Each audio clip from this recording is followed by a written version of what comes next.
50 kilograms. He's big, he's black, and he's built for speed and strength. Ladies and gentlemen, I am proud to introduce to you, Tonka!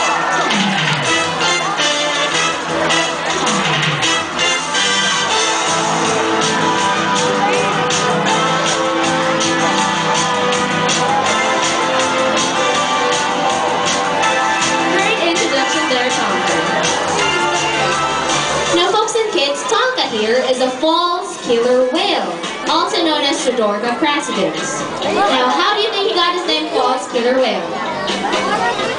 Alright, well primarily it's because of his teeth. Tonka has 35 large cone-shaped teeth that, just like those of a killer whale, and he was also mistaken for a killer whale at one point in time. Thus the name false killer whale. And right now, Tonka would love to show off those teeth with his own impression of the movie, Jaws.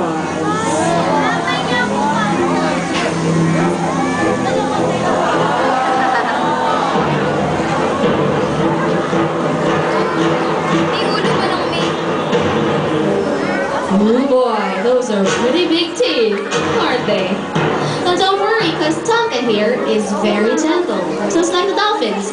And to prove that to you, our trainers are joining in Tonka and the dolphins to show you how playful and gentle they truly are.